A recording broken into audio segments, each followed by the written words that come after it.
মাছের ফিলেট ভাজবো, এগুলা ready fillet, fish fillet. So এগুলা তেল ছাড়া ভাজবো। বাংলাদেশের তেলের দাম অনেক বাড়ছে, সব জায়গাতেই তেলের দাম বাড়ছে।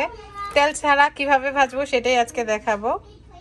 সো শুধু আমার জন্যই ভাজবো, কয়েকটা ফিলেট নিয়ে নেই।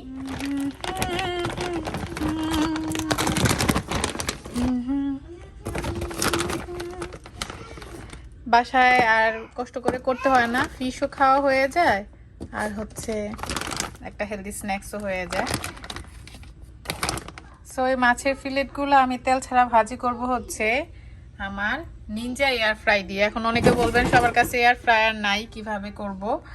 আমরা যেভাবে কেক বেক করি, আমাদের ঘরে যদি ওভেন থাকে, ওভেন না হলে আমরা চুলায় যেভাবে কেক বেক করি ঠিক ওইভাবেই এটা করা যায়। এয়ার ফ্রাই মেশিন থাকতে হবে, ব্যাপারটা এরকম না। ওইভাবে ট্রাই করে দেখতে পারেন, চুলায় দিয়েও করতে পারবেন ওইভাবে বেকিংয়ের মতো করে।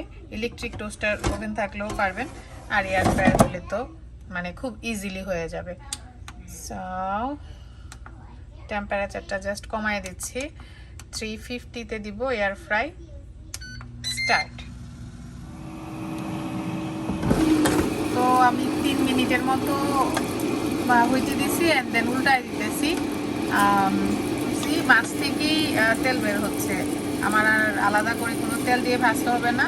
চুলায়ও যদি পাতিলি দিয়ে নিচে একটা, খালি পাতিলি দিয়ে নিচে একটা র্যাকের উপর তাওয়া দিয়ে এইভাবে ভাজেন, যে কোনো জিনিস এভাবে ফ্রাই করা যাবে।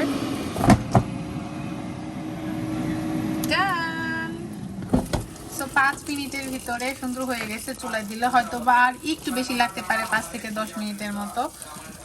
তেল ছাড়া, আমি কিন্তু কোনো তেল দিই না। এই যে তেলগুলো দেখতেছেন, এগুলো মাছ থেকে, যেহেতু এটা সি ফিশ, মাছের একটা নিজস্ব তেল থাকে, ওই তেলগুলো বের হয়েছে। সবার সামনেই আমি কিন্তু মানে দিছি এয়ার ফ্রায়ারের ভিতর তেল ছাড়া। সো তেল ছাড়া যারা খেতে চান, ফ্রাই করে কিছু খেতে চান, এভাবে কোট করে ফ্রোজেন করে রেখে দিয়ে অ্যান্ড দেন এভাবে ফ্রাই করতে পারেন। ফ্রোজেন ছাড়াও করতে পারেন, ইটস লট ইজি। আর এই যে জিবিলের জন্য ম্যাকারন, ও ম্যাকারন চিজ, ম্যাক এন্ড চিজটা অনেক খায়, মানে লাইক করে। ইউজুয়ালি ভাত খায় না, রুটি আর ম্যাক এন্ড চিজ হলে একটু খাবে। তো ওরে এখন এটা খাওয়াইনি, দেন আমি ফিশটা খাবো। It's yum. ক্যামেরাটা আবার দেখে ফেলাইছে, মানে আমি ক্যামেরা অন করে রাখছি, সে বুঝতে পারছে ক্যামেরার দিকে তাকায়। Here you go. Hi. Hi, এটা লাইভ না তো, এটা ভিডিও। সবাইকে সালাম দাও, বলো আসসালামু আলাইকুম। Assalamualaikum. কেমন আছেন সবাই?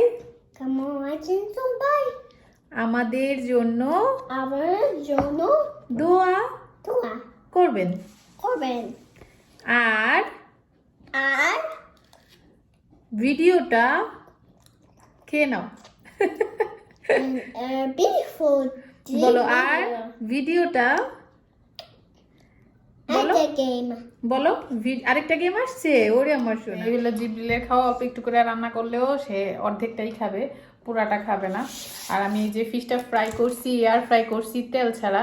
আমি দেখাই এইভাবে কিন্তু ফ্রেঞ্চ ফ্রাইও করা যায় তেল ছাড়া, মানে যে জিনিসগুলো আমরা ডিপ ফ্রাই করি এগুলো তেল ছাড়া এইভাবে করা যায়। সো শ্যালো ফ্রাইগুলোও এইভাবে করা যায়।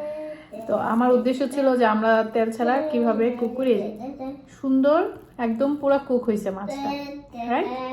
সুন্দর কুক হয়েছে মাছটা। সো আমি এখন এটা খাবো। বাটারটা খুলে আসছে, বিসমিল্লাহ।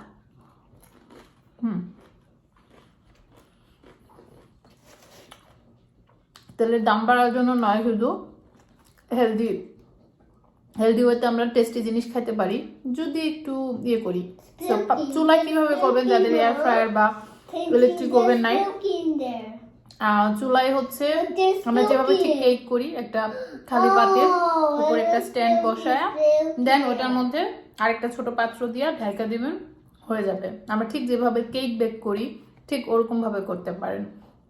আবার অনেকে স্টিম পছন্দ করে, স্টিম চাইলে স্টিম করতে পারেন। সো আমার কাছে এই ধরনের খাবার বেশি ভালো লাগে দেন রেগুলার, মানে আজকাল খুব বেশি ফুড আমার খেতে ভালো লাগে না।